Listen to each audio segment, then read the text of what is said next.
केंद्रीय मंत्री अनुराग ठाकुर लगातार खेलों को बढ़ावा देने का प्रयास कर रहे हैं। खिलाड़ियों को बेहतर सुविधाएं मिल सके, इसके लिए खेल संसाधनों को उन्नत किया जा रहा है।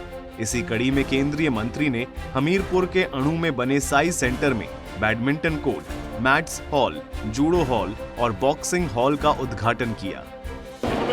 स्पोर्ट्स अथॉरिटी ऑफ इंडिया के national centre of excellence Hamirpur में आज इंडोर स्टेडियम का उद्घाटन किया गया, जहां पर सुविधाएं बैडमिंटन कोर्ट की हो, रेसलिंग की हो, जूडो की हो, बॉक्सिंग की हो, अन्य गेम्स के लिए वो सुविधाएं और कोर्ट्स बनाकर तैयार किए गए।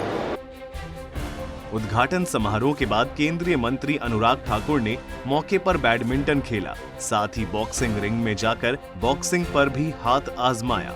केंद्रीय मंत्री ने कहा कि हमीरपुर के राष्ट्रीय उत्कृष्टता केंद्र का विस्तार किया जाएगा और इसके लिए अगर जमीन उपलब्ध होती है तो यहां कम से कम 20 प्रमुख खेलों के लिए अंतर्राष्ट्रीय स्तर की सुविधाएं उपलब्ध कराई जाएगी।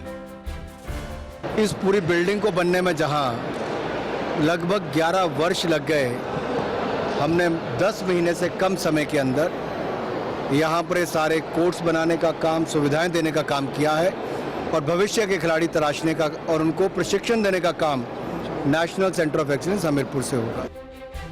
इस मौके पर केंद्रीय मंत्री विपक्षी दलों पर तंज कसते भी दिखाई दिए। केंद्रीय मंत्री ने कहा कि भ्रष्टाचार के दलदल में डूबे राजनीतिक दल एक दूसरे का हाथ पकड़ने का काम कर रहे हैं।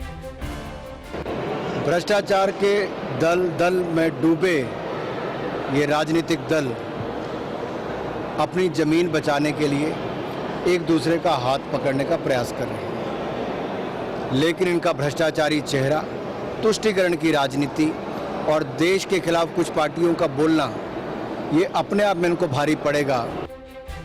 उत्कृष्टता केंद्र में आधुनिक सुविधाएं उपलब्ध होने से प्रतिभाशाली खिलाड़ी बेहतर प्रशिक्षण प्राप्त कर सकेंगे और आने वाले समय में हिमाचल प्रदेश का नाम रोशन करेंगे। युवाओं को खेल की तरफ प्रोत्साहित करने के लिए ज्यादा से ज्यादा सुविधाएं उपलब्ध कराने का काम किया जा रहा है।